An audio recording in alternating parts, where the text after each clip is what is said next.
मैं विकास विश्वकर्मा आप सबका वेलकम करता हूं हमारे इस यूट्यूब चैनल में जिसका नाम है विकास स्टडी पॉइंट यानी कि वीएसपी।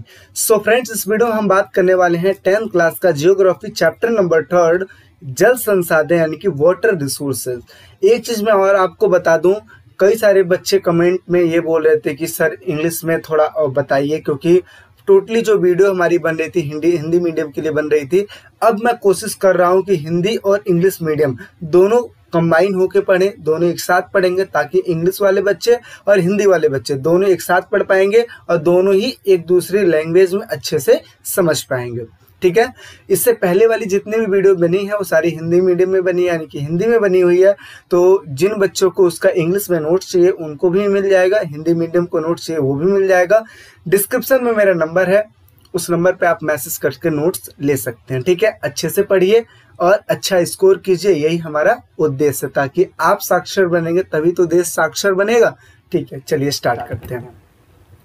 जल संसाधन यानी कि वाटर रिसोर्सेज चैप्टर नंबर 3। यहाँ पे मैं इंग्लिश हिंदी दोनों को कंबाइन करके करूंगा। तो सबसे पहले बात करेंगे यानी कि भूमिका, जिसको बोलते हैं इंट्रोडक्शन इंग्लिश में। ठीक है, थोड़ा सा हम बात करेंगे जल के बारे में। जैसा कि आपको पता है जो वाटर होता है बहुत ही ज्यादा नेसेसरी होता है, सभी के लिए इंपॉर्टेंट होता है, चाहे जीव हो चाहे जंतु हो कोई भी हो, सबके लिए जो जल होता है बहुत ही ज्यादा इंपॉर्टेंट है। यहाँ पे ग्लोब में आप देख सकते हो, चाहे वो पेड़ पौधे हो चाहे कोई भी हो, जब तक पानी नहीं मिलता उनको तब तक हरे भरे नहीं रहेंगे या जीवित ही नहीं रहेंगे। आपको ये चीज पता है। और ये भी आपको पता है कि जो हमारा ग्लोब है यानी कि जो हमारा विश्व है उस पे पृथ्वी पे 1/3 जो हिस्सा है वो है पानी का। लेकिन इसके बावजूद जो पानी है, पानी का लेवल दिन प्रतिदिन घटते जा रहा है। आपको पता है पीने वाला जो पानी है वो बहुत कम है। ठीक है, और 1/3 होने के बावजूद भी ये चीज हो रहा है क्योंकि 1/3 में ज्यादातर समुद्र का पानी होता है और समुद्र का पानी लवणीय होता है। लवणीय का मतलब होता है खारा। खारा मतलब नमक जैसे होता है ना, नमक मिला हुआ होता है, उस तरीके से होता है। अब उसको तो पी नहीं सकते, पीना होगा तो आपको फिल्टर करना पड़ेगा। तो इस वजह से 1/3 हिस्सा तो पानी है लेकिन हम उसको यूज नहीं कर पाते। आई बात समझ में? तो थोड़ा इसके बारे में हम जानेंगे और उसके बाद सिलेबस अपना स्टार्ट कर देंगे। ये भी आपका सिलेबस का ही हिस्सा है। ठीक है, छोटा चैप्टर है, बहुत ही इजीली आपको समझ में आएगा। तो पहला पॉइंट देखिए कि जैसा कि हम जानते हैं कि पृथ्वी पर 1/3 भाग जल से ढका हुआ, किससे ढका हुआ है? कवर्ड है जल से। तो ये लिखा है ना, as we know that 1/3 part of earth is covered by the water. लेकिन इसमें प्रयोग में लाने योग्य अलवणीय जल का अनुपात कम है। अलवणीय का मतलब क्या होता है? लवणीय का मतलब होता है खारा यानी कि नमकीन वाला पानी। ठीक है, अलवणीय का मतलब होता है कि वो पानी जो फ्रेश हो, जो पीने योग्य हो। तो यहाँ पे देखिए लिखा है ना, यहाँ पे यूजुअल फ्रेश वाटर। ठीक है, यूजुअल फ्रेश वाटर यानी कि वो पानी जिसको हम यूज कर सकते हैं। ठीक है, उस चीज के ऊपर बात की जा रही है। ये है वेरी लेस यानी कि इसकी मात्रा है कम। दूसरे की अगर बात करें तो ऐसा भविष्यवाणी भी किया जा रहा है, ऐसा प्रिडिक्शन भी किया जा रहा है कि 2025 आते आते जो 20 करोड़ जो लोग हैं वो नितांत कमी से झेलेंगे, यानी कि जो पानी के जो कमी है उससे झेलेंगे। इसी को बोलते हैं peoples will face acute water मतलब शॉर्टेज। ठीक है, तो यही है कि 2025 तक एक भविष्यवाणी की गई है कि जो 20 करोड़ जो लोग हैं वो पानी की कमी को झेलेंगे। तीसरे की अगर बात करें तो विश्व में अलवणीय जल का भाग 70% भाग अंटार्कटिका, ग्रीनलैंड पर्वतीय क्षेत्र के बर्फ की चादरों और हिम नदों के रूप में मिलता है। अगर मैं बोलूं कि जो पीने वाला पानी है, अगर इसको मैं काउंट करूं 100% में, तो जो 70% हिस्सा है पानी का जिसको हम यूज करते हैं, पीते हैं, वो कहाँ से आता है? अंटार्कटिका, ग्रीनलैंड पर्वतीय क्षेत्र के जो चादर होती है ना, यानी कि बर्फ की जो चादर होती है। इसके अलावा जो हिम यानी कि जो बर्फ होता है, बर्फ की जो नदी है वहां से 70% पानी आता है। ठीक है, इसके अलावा जो 30% जो पानी होता है वो मिट्टी के अंदर, आप देखते हो कि जो हमारी जमीन है, जमीन के अंदर भी पानी है। 30% जो पानी है वहां से मिलता है। तो टोटली 100% हो गया। ठीक है। ये वो पानी का मैं भाग बता रहा हूँ जिनको हम यूज करते हैं, यानी कि जिनको हम पिया करते हैं, ठीक है। लेकिन अगर वैसे नॉर्मल तौर पे आप देखोगे तो 1/3 पार्ट पृथ्वी पे पानी ही पानी है, लेकिन हम उसको यूज नहीं करते क्योंकि वो खारा है। चीजें समझ में आ रही है? 3 पॉइंट मैंने बताया। पहला चीज तो ये एक 1/3 पार्ट पानी तो है लेकिन खारा पानी है।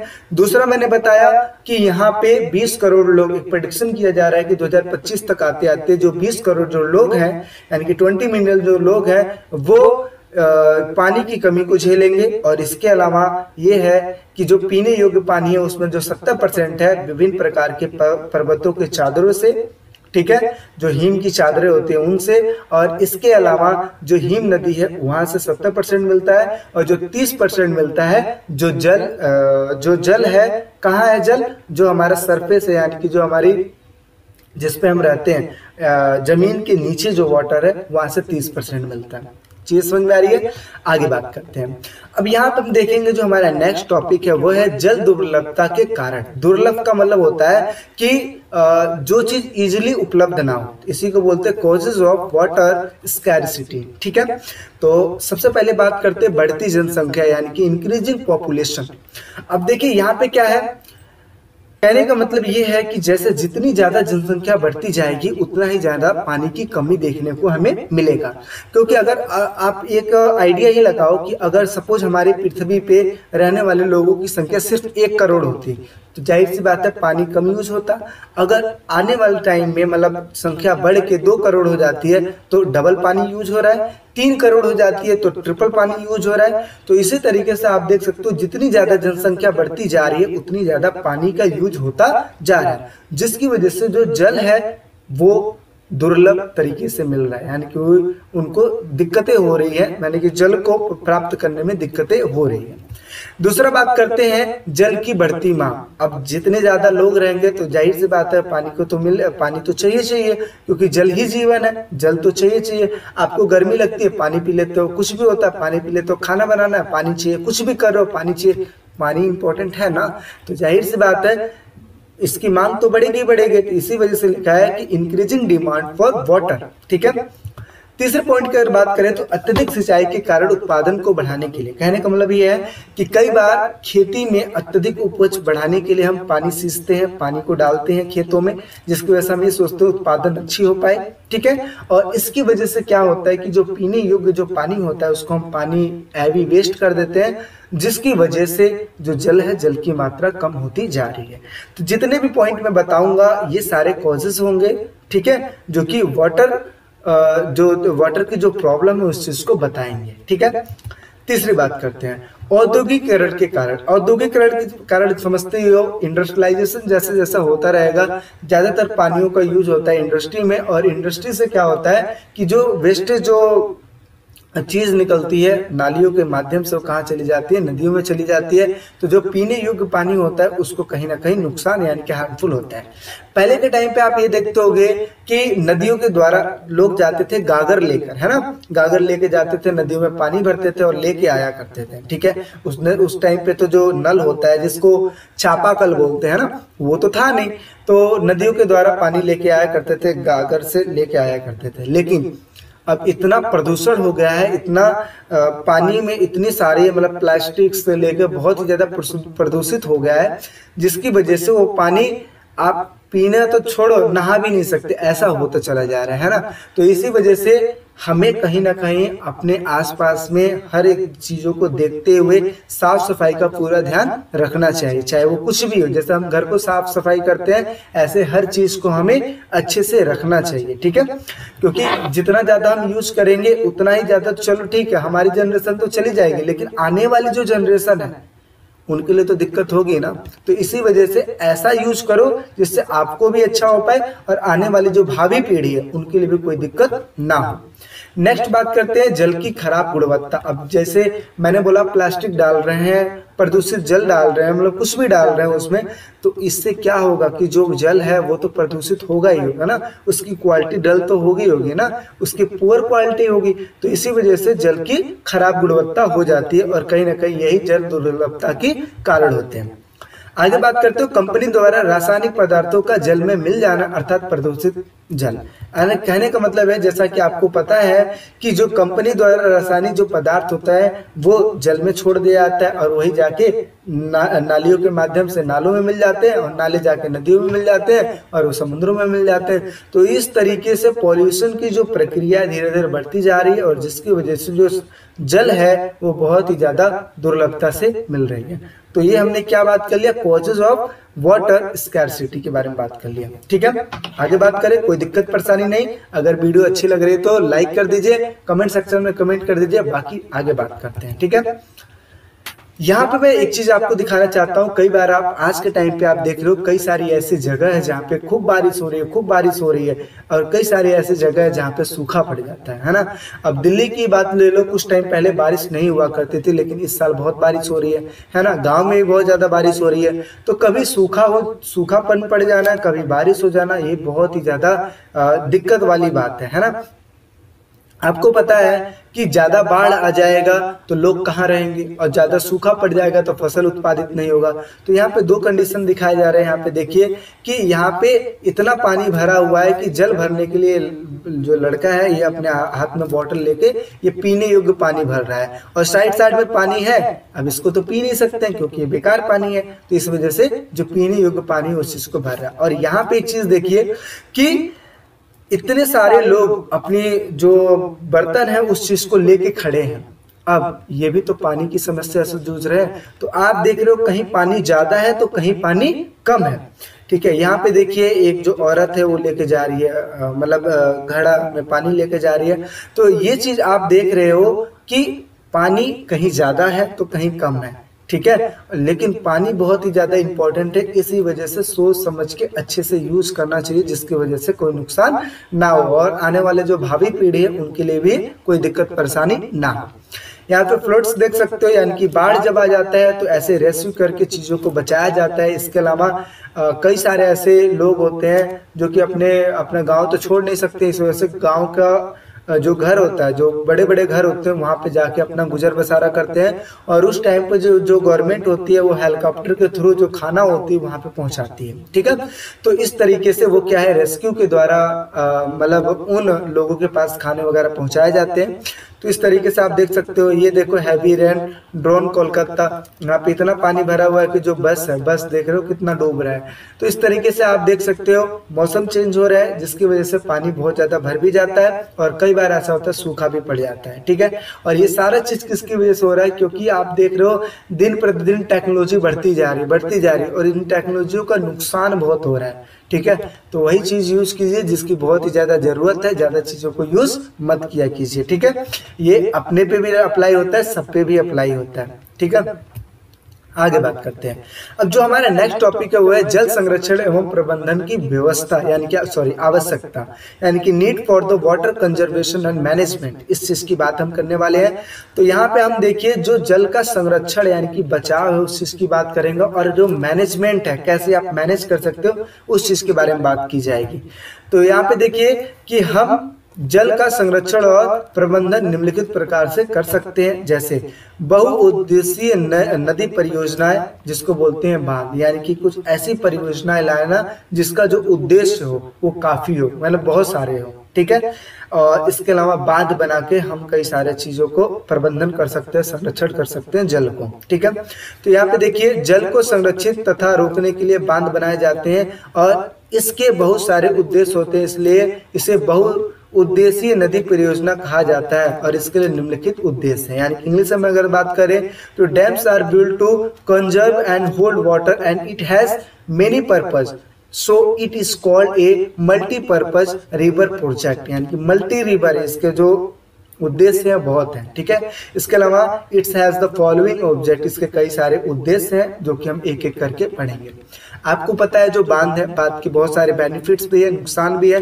अब इसके बारे में हम बात करने जा रहे हैं कि जो बांध है उसके क्या पॉजिटिव पॉइंट है और क्या नेगेटिव पॉइंट है। तो यहाँ पे देखिए बांध के नदियों और वर्षा जल को इकट्ठा कर खेतों की सिंचाई में उपलब्ध कराना। मतलब क्या है, जो बांध होता है, अब ध्यान से समझिए, ये सपोज ये नदियां हैं, ठीक है। और नदियों में क्या कर दिया जाता है, एक यहाँ पे बांध बना दिया जाता है।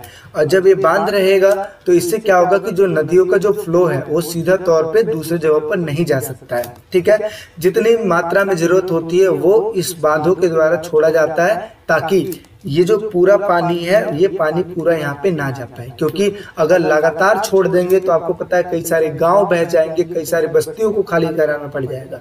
इस वजह से डैम बनाया जाता है ताकि जो बस्तियां हैं उसको ना खाली कराना पड़े और जितनी मात्रा में जो जल है वो बांधों के माध्यम से धीरे धीरे करके छोड़ा जाए, ठीक है। तो इस तरीके से क्या होता है, धीरे धीरे करके छोड़ा जाता है, जिसके जरिए खेतों में पानी पहुंचता है, जहाँ पे जरूरत होता है वहां पे पानी पहुंचता है। तो इस तरीके से बांधों का पहला फायदा ये हुआ कि जो नदियों का पानी हो गया और जो वर्षा जल हो गया उसको एकत्रित किया जाता है और जरूरत पड़ने पे क्या है उसको खेतों में पहुंचाया जाता है, ठीक है। तो यही देखिए क्या लिखा है कि elective river and rain water for the dam and provided it for the irrigation of the field, ठीक है। जब जरूरत पड़ती है तो उस चीज को पहुंचाया जाता है। नेक्स्ट बात करते हैं विद्युत उत्पादन करना। विद्युत आप समझते हो बिजली उत्पादन करने के लिए बहुत ज्यादा इंपॉर्टेंट होता है, यानी कि जनरेटेड द इलेक्ट्रिसिटी। इसके बाद आपको पता है बांध को रोकना, बाढ़ को रोकना। कई बार ऐसा होता है कि बारिश आए जा रही है और उसके बाद क्या होता है वाटर फ्लो इतना होता है कि कई सारे गांव डूब गए। तो बाढ़ को रोकने के लिए बांध बनाया जाता है कि एक तरीके पे कि जो जल है उस चीज को रोका जाए, ज्यादा फ्लो जो है वो गांव तक ना पहुंच पाए, ठीक है। आगे बात करते हैं जल का संरक्षण करने के लिए। कई बार ऐसा होता है बांध इसलिए बनाया जाता है कि जो जल है, जो वाटर है, उसको एक जगह पे एकत्रित किया जा सके और उसे सुरक्षित किया जा सके। क्योंकि आपको पता है कि अगर वो उसको ऐसे ही छोड़ दोगे तो संरक्षित तो हो नहीं पाएगा, इस वजह से उसको स्टोर करके रखा जाता है डैमों के माध्यम से। नेक्स्ट बात करते हैं घरेलू और औद्योगिक उपयोग के लिए। घरेलू का मतलब होता है कि डोमेस्टिक लेवल पे हम जब यूज करते हैं, चाहे वो घर के लिए या फिर किसी भी चीज के लिए यूज करते हैं। और इंडस्ट्री का मतलब होता है जब हम मशीनरी में यूज करते हैं, औद्योगिक जहाँ पे हमारी फैक्ट्री है वहां पे यूज करते हैं, तो उस टाइम पे बांधों का काफी यूज होता है। जैसे इलेक्ट्रिसिटी आप समझते हो, इसके बड़ी बड़ी मशीनें लगाई जाती है ना, जिसकी वजह से विद्युत उत्पन्न किया जाता है। तो इंडस्ट्री और घरेलू चीजों के लिए बहुत ज्यादा इंपॉर्टेंट होती है। और बांध आप ये देख सकते हो, ये जो फ्लो है, जो इस चीज का फ्लो है वो सीधा यहाँ पे ना आ पाए, इस तरीके से यहाँ पे डैम बना दिया गया ताकि अगर जरूरत पड़ने पे यहाँ से जो पानी है धीरे धीरे करके छोड़ा जाता है, नीचे से पानी छोड़ा जाता है, ताकि ये जो लेवल यहाँ का जो फ्लो है यहाँ पे ना आ पाए, आराम से पानी जाए, जिससे कोई नुकसान ना हो, जितना जरूरत है उतना ही पानी जाए। दूसरी बात करते हैं आंतरिक नौचालन। अब ज्यादा पानी रहेगा तो नौचालन में भी समस्या आएगी, यानी कि जो नाव वगैरह लेके जाते हैं उनको भी समस्या आएगी। इस वजह से अगर कम पानी रहेगा तो जिसकी वजह से जो नाव है वो भी अच्छे से आएगी और जाएगी, ठीक है। आगे बात करते हैं मछली पालने के लिए। कई बार ऐसा होता है डैम बनाया जाता है ताकि मछली को पाला जा सके, ठीक है। मछलियों, क्योंकि आपको पता है मछली हर जगह पे समुद्र में है, और जो लोग हैं वो तालाबों में भी पालते हैं, अपने घर के सामने बड़ा सा गड्ढा बनाकर वहां पे भी इस लोग पालते हैं। तो मछली पालने के लिए भी बहुत ज्यादा डैम की आवश्यकता होती है, ठीक है। आगे अगर बात करें बांध के द्वारा पानी को छोटे छोटे नदियों में बदलना। अब बांध बनाया जाता है, देखो यहाँ पे एक बड़ा सा महासागर टाइप में देख सकते हो। अब इसके द्वारा क्या होता है, डैम बना दिया गया और डैम के द्वारा छोटी छोटी हिस्सों में पानियों को निकाला जाता है ताकि विभिन्न प्रकार की नदियों में जाके ये मिल पाए, ठीक है। तो ये लिखा है कि diversion of water into the small river. Next बात करते हैं बांध के नकारात्मक परिणाम क्या है। अभी तो हमने बहुत अच्छा यह बात कर ली कि बांध ये करता है, ये करता है, ये करता है। अब इसके नेगेटिव पॉइंट भी तो हमें पढ़ना है, तो यानी कि नेगेटिव कॉन्सिक्वेंस ऑफ डैम, यानी कि जो बांध है उसके नकारात्मक परिणाम क्या होते हैं। तो आप नॉर्मल तरीके से आप समझ सकते हो कि जहाँ पे बांध बनाया जाता है वहां पे कोई बस्ती बच सकती है क्या? नहीं, क्योंकि आपको पता है बारिश कई बार इतना हो जाता है कि जो बड़े बड़े डैम हैं ये भी उस चीज को संभाल नहीं पाते हैं। तो जाहिर सी बात है जब डैम नहीं संभाल पाएंगे तो बस्ती कहाँ से संभाल पाएगी, बस्ती तो बही जाएगी। इस वजह से पहला दिक्कत तो ये होगा। डैम बनाने के लिए वहाँ की जो जंगल होते हैं उसको काटा जाता है पानी, और वहाँ पे आसपास में बस्ती नहीं बस पाती है, ये बहुत दिक्कत है। डैम के होने होने से बस्तियों को ज़्यादा नुकसान होता है, लोगों को अपना घर से पलायन करना पड़ता है, छोड़ के जाना पड़ जाता है, ये भी बहुत बड़ी दिक्कत है। ठीक है, तो यहाँ पे देखिए पहला है कि लोगों का भूमिहीन होना। अब जो जिन लोगों का घर है बगल में, अब वहाँ पे आप डैम बना दोगे तो लोग क्या है वहाँ से चले जाएंगे। अब चले जाएंगे तो जिनके पास भूमि थी उनके पास भूमि तो रहेगी नहीं, तो क्या हो जाएंगे, लैंडलेस हो जाएंगे, यानी कि उनके पास भूमि नहीं रहेगी। दूसरा चीज आप ये समझते हो, भूमि मालिक और भूमिहीन के बीच खाई। अब ऐसे लोग जिनके पास भूमि ज्यादा है और ऐसे लोग जिनके पास भूमि है ही नहीं, तो इन दोनों के बीच में तो अंतर हो जाएगा ना। एक पता लगा लैंडलॉर्ड बन गया और दूसरा नौकर बन गया, तो बीच में खाई बन गई ना, इसी की बात हो रही है। तो यही लिखा है कि gap between land owner and landless. आगे बात करते हैं वनों का उजड़ना। जो वन होते हैं उसको मतलब आप एक तरीके से देख सकते हो डिफोरेस्टेशन हो जाना है, यानी कि जो डैम बनाया जा रहा है जिसकी वजह से जो फॉरेस्ट है यानी कि जंगल है उसको काटा जा रहा है। ठीक है, नेक्स्ट बात करते हैं अत्यधिक वर्षा होने के दशा में तो बड़े बांध भी कई बार क्या होता है बाढ़ नियंत्रण में असफल हो जाते हैं, यानी कि ज्यादा वर्षा हो गया तो बड़े बांध भी काम में नहीं आते हैं, वो भी उस चीज के लिए असफल हो जाते हैं और बाढ़ का कारण बन जाते हैं। और एक तरीके से जब डैम ही नहीं कुछ कर पाएगा तो बाढ़ तो ऑटोमेटिक आएगी आएगी, तो यही चीज है। ठीक है, तो आगे अगर बात करें तो देखिए क्या लिखे, बाढ़ के कारण मृदा अपरदन होता है। मृदा अपरदन मतलब समझते ही हो कि जो मृदा होता है, मिट्टी होता है, उस चीज का कटाव होता है, साथ ही साथ पूरी मिट्टी बहा के लेके चली जाती है, तो मृदा अपरदन होता है। इसके अलावा अगर बात करें तथा मृदा अपरदन के कारण भूमि निम्नीकरण होता है। निम्नीकरण का मतलब उसमें कमियां धीरे धीरे आने स्टार्ट हो जाती है। तो इस तरीके से हम ये समझ सकते हैं कि जो बांध है उसके फायदे भी हैं और उसके नुकसान भी हैं। तो इस तरीके से इतना बांध बनाओ जिससे हमें फायदे भी हो पाए और ज्यादा नुकसान भी ना हो। नेक्स्ट बात करते हैं, तो अगला अगर हम बात करें तो वर्षा जल संरक्षण संग्रहण, यानी कहने का मतलब है हार्वेस्टिंग करना। जो रेन वाटर है उसको कैसे हम हार्वेस्टिंग कर सकते हैं, संरक्षित कैसे कर सकते हैं। तो देखिए यहाँ पे लिखा है प्राचीन काल से ही लोग वर्षा के जल को इकट्ठा करने के लिए निम्नलिखित तरीकों को उपयोग करते हैं, यानी कि since Asian time peoples use the following method of collected rain water. अब क्या क्या चीज का यूज करते हैं इस चीज के बारे में बात कर लेते हैं।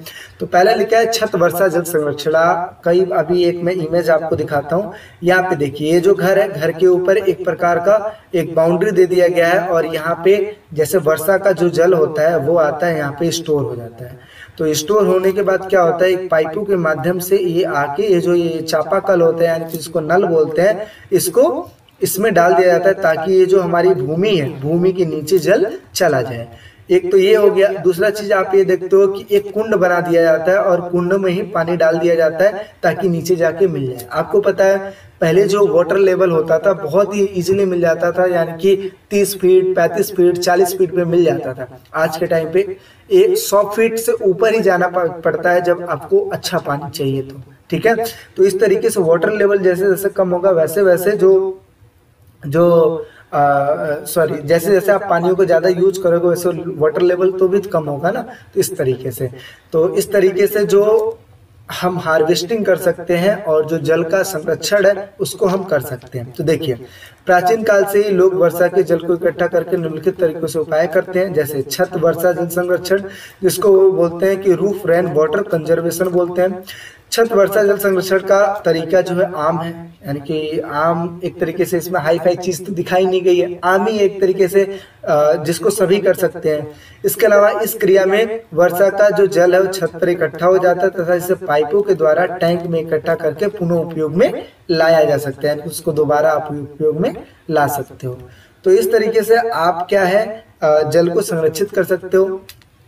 ठीक है, नेक्स्ट बात कर लेते हैं, आइए आगे बात करते हैं। तो देखिए लिखा है कि शुष्क और अर्ध शुष्क क्षेत्रों में खेतों में वर्षा जल एकत्रित करने के लिए गड्ढे बनाए जाते थे। कहने का मतलब ये है कि कई बार ऐसा होता था कि खेतों के साइड में बड़े बड़े गड्ढे बना दिए जाते हैं ताकि जो वर्षा का जो जल है वहाँ पे एकत्रित हो जाए और समय पड़ने पे क्या है जब सिंचाई करने का जब टाइम है तो उसी गड्ढे का जो पानी है उसको यूज कर सके।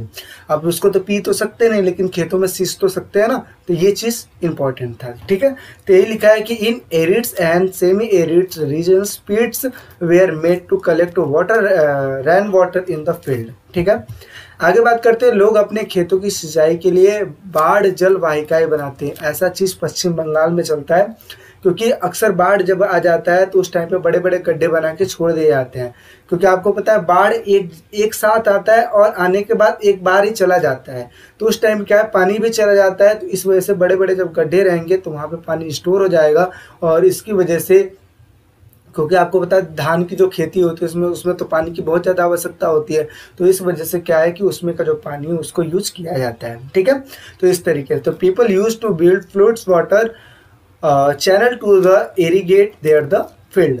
आगे बात करते हैं, राजस्थान में भूमिगत टैंक अथवा टांका हुआ करते हैं, मतलब करते कहने का मतलब ये है, जैसे अभी हमने पीछे बात किया ना, घर के साइड में एक भूमिगत यानी कि भूमि के नीचे एक टैंक बनाया गया है जहाँ पे पानी को स्टोर किया जाता है, इस तरीके से। ठीक है, तो इसी को टैंक बोले जाते हैं या फिर टांका बोल सकते हो। आगे अगर बात करते हैं, टांका यह सुविकसित छत वर्षा जल संरक्षण तंत्र का अभिन्न हिस्सा था, जिससे मुख्य घर या आंगन में बनाया जाता था। ये आंगन में भी बनाया जाता था और जो छत है छत के ऊपर भी बनाया जाता था। इसकी वजह से क्या है कि वाटर कंजर्वेशन, ठीक है, एक तरीके से हार्वेस्टिंग हो सकती थी। ठीक है, आगे बात करते हैं, बांस ट्रिप सिंचाई प्रणाली। ये बहुत ही ज़्यादा इंपॉर्टेंट है और ये आई थिंक लास्ट टॉपिक है आपका। बांस ट्रिप सिंचाई प्रणाली है जिसको बोलते हैं बम्बू ट्रिप इरिगेशन सिस्टम। ध्यान से समझिए, आपको पता है जो बांस होता है, आप एक कलम जैसे ये समझ सकते हो, बांस बड़ा सा होता है, मोटा सा होता है, इसके बीच में गैपिंग होती है। तो क्या करते हैं, जो उसको दो हिस्सों में डिवाइड कर लेते हैं। डिवाइड करने के बाद क्या है कि इसकी बड़ी बड़ी लाइनें बिछा देते हैं। ठीक है, अब होता क्या है कि इस बांसों पे जितने भी पानी स्टोर होते हैं, बारिश हुई, पानी आया और उसी जो पाइप है, ठीक है, उसी पाइपों के माध्यम से वो पानी एक जगह पे स्टोर कर लिया जाता है। तो बांस ट्रिप सिंचाई प्रणाली बहुत ही ज़्यादा इंपॉर्टेंट है। अभी इसको इमेजों के माध्यम से समझेंगे तो देखिए, ये समझ सकते हो। ये देखिए, मैंने यही बताया ना कि इसको हाफ में डिवाइड कर लिया जाता है ताकि जो वर्षा का पानी है इसके द्वारा यहाँ पे आ सके। और इसका काम बहुत सी जगहों पे कर सकते हो, जैसे कोई ऐसा क्षेत्र है, कोई ऐसा मतलब आप समझ सकते हो कि कोई ऐसा जगह है जो कि ऊंचा है और कोई ऐसा जगह जो कि नीचा है और ऊंचे से नीचे पानी लेके आना है, तो आप एक तरीके से इसका भी यूज कर सकते हो। इसके अलावा जो कि मैंने आपको बताया है कि वर्षा का जो जल है, ठीक है, इसके माध्यम से एक जगह पे एकत्रित हो जाता है, तो काफ़ी एक तरीके से पाइप का काम करता है। ठीक है, तो ये देखिए लिखा है कि मेघालय में नदियों और झरनों के जल को बांस द्वारा बने पाइप द्वारा एकत्रित किया जाता है। ठीक है, तो in Meghalaya the water of river and the stream were the collected through pipe made of bamboo. इसके अलावा इस एकत्रित पानी को पुनः बांस द्वारा खेतों में सिंचाई के लिए ले जाया जाता है, एकत्रित किया जाता है और उसको ले जाया भी जाता है। ठीक है, तो ये देखिए लिखा है कि in this collection water was the against carried by the bamboo to the field for the irrigation. तो एक तरीके से बांसों का इस तरीके से यूज होता है, तो आप ये चीज़ देख सकते हैं। इसके अलावा जो मैंने पीछे बताया ना, छोटे छोटे गड्ढे बना दिए जाते हैं, तो इस तरह के गड्ढे होते हैं। तो चलो गांव के अंदर है, अदरवाइज क्या होता है कि गांव के साइड खेतों के आसपास बनाए जाते हैं ताकि पानी ले जाने में कोई दिक्कत परेशानी ना हो। तो इस तरीके से हमने हार्वेस्टिंग का भी चीज़ पढ़ लिया है, वाटर कंजर्वेशन, वाटर को कैसे आप हार्वेस्टिंग कर सकते हैं, स्टोर कैसे कर सकते हो। इसके अलावा बम्बू ट्रिप इरिगेशन सिस्टम भी हमने पढ़ लिया और इसी के साथ ये चैप्टर ओवर हो जाता है। आई होप सारी चीज़ें आपको समझ में आई होगी। कोई दिक्कत परेशानी है तो कमेंट सेक्शन में कमेंट कीजिए, वीडियो अच्छी लगी तो लाइक कीजिए, कमेंट करके बता भी सकते हैं। और इसी तरीके से वीडियो पाने के लिए आप हमारे चैनल को सब्सक्राइब जरूर कर लें, ताकि जो हम चाहते हैं कि बच्चों को जो भी मुझे नॉलेज है वो चीज़ मैं पढ़ा पाऊँ, वो चीज़ आपको मिलती रहे। एक चीज़ और कि अब इंग्लिश हिंदी दोनों में मैं कन्वर्ट करके पढ़ा रहा हूँ, तो आई होप कोई दिक्कत नहीं होगी। ठीक है, ये फर्स्ट वीडियो थी, आने वाली जितनी भी वीडियो है इंग्लिश हिंदी दोनों बच्चों के लिए होने वाली है। ठीक है, आई होप सारी चीज़ आपको समझ में आई होगी। मिलते हैं नेक्स्ट वीडियो में, अभी के लिए बाय बाय, टेक केयर।